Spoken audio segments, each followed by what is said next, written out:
And we're back. Ladies and gentlemen, my name is SilverDollarSam, and I am a security engineer by day. I do blockchain by night. Now, look, I haven't covered very much of the FTX disaster on this channel because I like for these things to marinate, to take some time to get a little bit more clarity. Now, frankly, it's going to be years before we know the whole story, but I just want to do a quick recap of what's gone on with FTX, what's gone on with our good friend Sam Bankman-Fried, and what this means for crypto, what this means for people like yourself, like myself, who are here for the long term. So really quickly, SBF had an interview with Andrew Sorkin on New York Times DealBook. Now, realistically, the questions were assumed originally on Twitter to be, look, okay, they're going to give him some softball questions because the reporting from the New York Times previously was very, very softball. Now, I watched the interview myself live, and they actually definitely didn't let him off the hook. But with that being said, when you look at the recap from the New York Times, the first thing that we learn is, oh, I've had a bad month. Well, that's just absolutely terrifying. I'm so sorry, Sammy. Look, folks, it's a classic media play, right? So they had a genuinely good interview. I can't say that they went extremely into details because that's the problem when you mix a lot of tech and a lot of finance. It's two things that even good interviews wouldn't be able to understand the complexity enough to press the hardest questions. And Sam's whole goal in this situation is to deceive because he is in a position where he could be put away for some time. Now, let's just go back here for just a moment. So the New York Times is, giving him an all right interview, but then turning around and then just, oh, I've had a bad month, and I didn't knowingly do anything. I didn't commit fraud. Here are the main highlights. And if you just read this and didn't watch the interview, you might think, oh, he's not that bad of a guy. And really quick, here's a quick note from Twitter, right? So this is the terms and service of the FTX or the user agreement, something to that effect. Basically, all digital assets are held in your account on the following basis. They shall at all times remain with you and shall not transfer to FTX trading.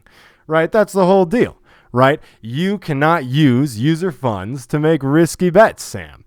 And, Jesse Powell, who he is the CEO and co-founder of Kraken, which is one of the largest exchanges in the United States. He tuned into Mario Nafal's Twitter Spaces with Sam Bankman-Fried, and he basically said, hey, look, you know what? If you operate a derivatives exchange, you can't have it so that it's a net account equity model. Like, here's the money we've got. This is the gold in the bank, and we're just gonna go ahead and play games with all the gold, right? I didn't see myself, and granted, I didn't go through this entire Twitter Spaces, but I didn't see myself an interview where somebody really pressed him on the question of if you have money in FTX and you did not, put in a trade that involved some kind of long or short, right? If you just had money in there, let's say you just had even dollars, right? Are you taking that into account when you are trading yourself as a firm, right?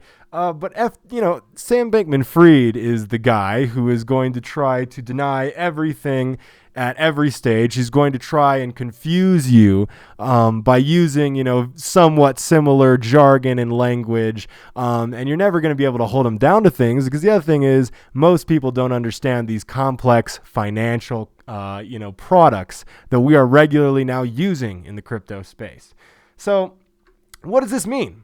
What does this mean, folks? Well, here's the deal, right? Maxine Waters, who is, a big wig up in Washington, is responding to Sam Bankman-Fried, and she's basically eating his cake. She's saying, okay, look, we appreciate that you've been candid, and basically that'll help the company's customers and investors.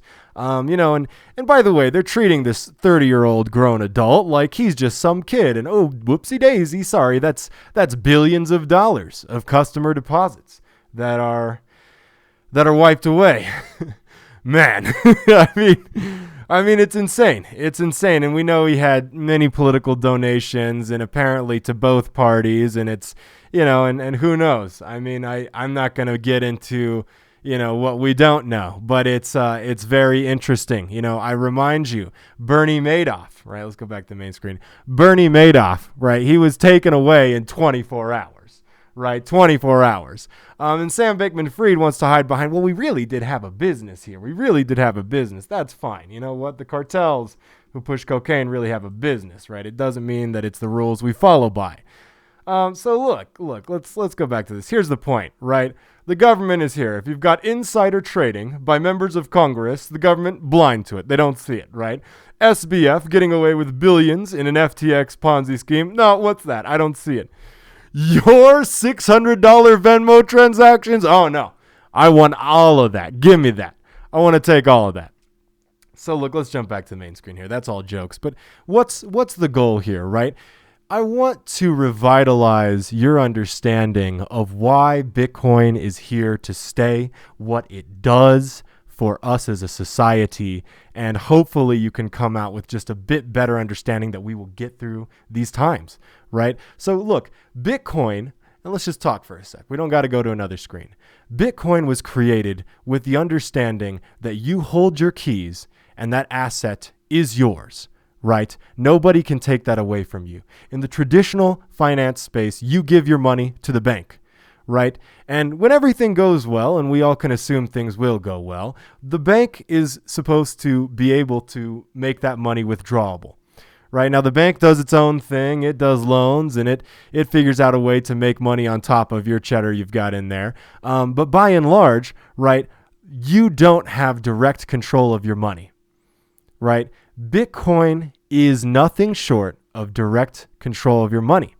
And so when Satoshi Nakamoto, when he created the Bitcoin protocol, let's go to the white paper. It's been a while, and a lot of you guys may not have actually read this. We're going to the very end in the conclusion. We have proposed a system for electronic transactions without relying on trust. Without relying on trust, ladies and gentlemen. Let's remind ourselves why Bitcoin is valuable in the first place. You, among many other properties of Bitcoin, you have self-custody of your assets, right? That can be dangerous. You can lose your keys, right? This monetary system isn't always safe itself, right? But the reality is that if you've got your keys to your coins, right, then you have power. A lot of you may not know what I mean by keys. And, this is going to be a very quick brush over because most of us hopefully would know about this. Bob and Alice, a classic example.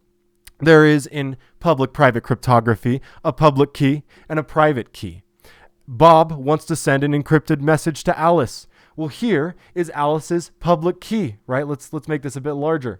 So Bob can use Alice's public key to encrypt his message. And when he uses Alice's public key, because of the math, right? Because of the math that allows for this to work, Alice also has a private key. And that private key has some kind of mathematical relation to her public key. Her private key is secret.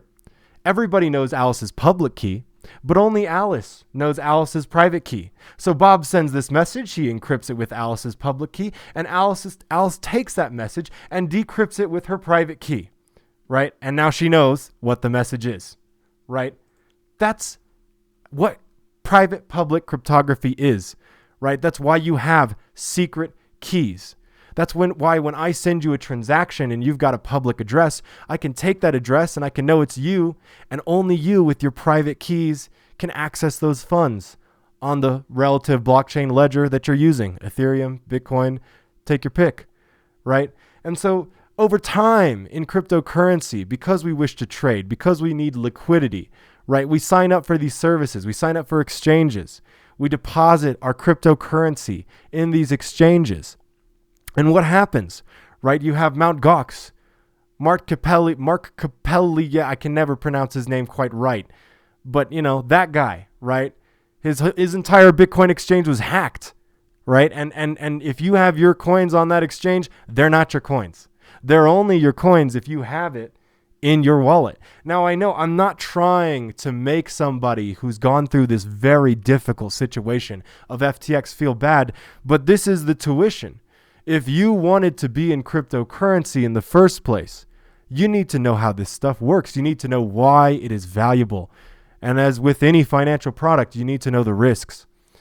And so now that we've talked about that, look, that's a lot to get off my shoulders here. Let's go ahead and talk about the positives. Let's talk about what's coming forward in the future. Look at DeFi, folks. There is never a greater use case for DeFi than we have ever seen before. You trade on an exchange, it can go under. It's not your coins. A billionaire could get away with it, and nobody cares, seemingly. I mean, that story's yet to be told. Look at this. Let's go down to, like, for example, Uniswap, which is one of the major darlings. Let's hide these events here. Think about this, right? This was DeFi summer, June 2020. This is DeFi summer, guys, right? And what happens?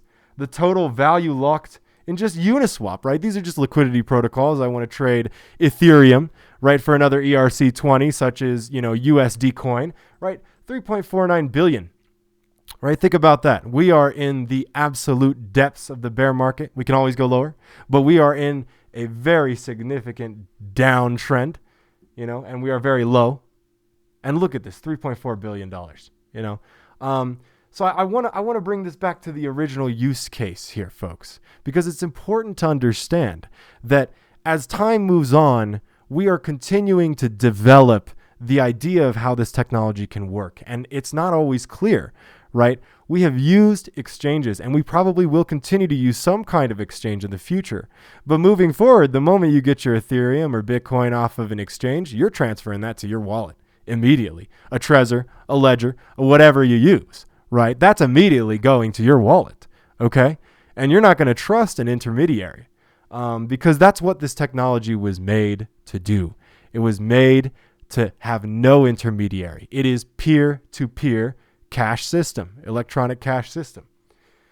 Okay, I've said my piece. I'm very sorry if you lost money on FTX, but this is the tuition that you have to pay because in that case, you may not have entirely understood what you're getting yourself into. And it's my job to be able to educate on this. So look, let's go back to something really quick here. If we look at the charts, let's just do a quick little overview. I'm not a trader, by the way. I'm a tech guy. I'm describing to you how Bitcoin works, and I'm describing to you why I believe that this system of money is how money will work in the future, right? But will Bitcoin go lower? It can. It absolutely can. I'll tell you this much, though. We are in a position right now that's looking very nice. Very nice. This is very garbage analysis. But look, if we take the top to a generalized bottom, that's 6,000. It's negative 68%. If we take it here, let's go ahead and change this real quick. I want to make it viewable to you guys. If we take the top to, let's say, the absolute depths of the bottom, right? 86%, right? Okay, and that was 2017. If we go to the current market today, and let's take the top, and let's go to the bottom, right? We're looking at 76%. And that doesn't calculate for the fact that we've had massive inflation, guys, right? So it may not be the bottom, but the real difference here is, is it that much of a difference if you're buying in at, let's say the previous cycle, 8K or buying in at 6K, right? Is it that much of a difference if you're buying in at those prices? Because realistically, Bitcoin is only getting more and more scarce. There are more and more people that are losing their Bitcoin in FTX, that are losing their private keys, that'll never access their Bitcoin again, right? And this technology is only becoming more important. Inflation is rising. Every single time the chairman of the Federal Reserve, Jerome Powell, goes to speak, every banker and every person involving in the plumbing that is the financial system of today is on the edge of their seat. And whether or not their positions play out as expected, right, purely depends on the words that one government official says. Bitcoin doesn't care, right? You buy Bitcoin, you sell Bitcoin. It's human psychology. It's going to go up and it's going to have massive pumps. It's going to have massive drops. Right? But Bitcoin is valuable. You are commoditizing the electricity and hardware cost to produce these coins. So they do have value. They are not something that just come out of thin air, and it is not cheap to make these coins. And they have limited value, of which is only getting more and more preciously limited. We've already got 80 plus, 85, I don't even know the exact number, but we've got the overwhelming majority of Bitcoins already being printed. So coming into this bull cycle, and when will that come? We don't know. Could it be 2 years? Could it be 5 years? Could it be 6 months? We have no idea. And I am not a genie. You know, you can't ask for wishes from me, right? But what I am telling you right now is that this is a nice bottom, right? And it can go lower. And it's not financial advice. If you're watching this, you already believe that Bitcoin is the truth, right? So it's important to look out. Look, here's another really quick note before we go, guys. Bitcoin miners are in capitulation, guys. Look at this. Come on. This is just specifically for Bitcoin miners, right? We should keep that in mind. This is the net position that we've seen since May, right? I mean, they're absolutely getting destroyed. The mining business is hard. You got to buy lots of really expensive equipment. You constantly have to upgrade, and you need very cheap electricity very consistently, of which is not coming around very, very often these days. It takes an absolute accounting wizard to make this system work for big companies, right? There's always going to be people that are supporting the network. But if you're a big company that's trying to push out Bitcoin, right, it's tough. It's a tough business, and they are capitulating, which is often a sign that we are, well, getting close. Let me give you another metric before we go away, guys. Net unrealized profit. This is the NUPL. Okay, so what you see on this blue line here is how many folks, based off of their address, have been in profit or in a loss, right? What their average position would be, right now, how much their position is. So in the black line, you see the price of Bitcoin, right? Well, look, every time we have close to a bottom. So here, we're looking in let's see, that's 2014. So we're not going to go back that far, right? Look at here, 2018, boom, bam, down at the bottom, right? Right here, the COVID craze crash in 2020, bam, down at the bottom, right? And we are even lower than the COVID crash, right? So all stuff to think about, guys. I mean, look, if you're here because you believe that this system has importance, that this system has value, and that this system is, frankly, going to take a long time to accrue the full value of the monetary functions of the world, right? You're not only early, but like these prices are unbeatable. At least that's how I feel. Let me know how you feel down in the comments, and thank you for watching. Please subscribe to my channel, like this video, give me a follow on Twitter. It's going to be in the description, and have a great day, Cowboys. Bye-bye.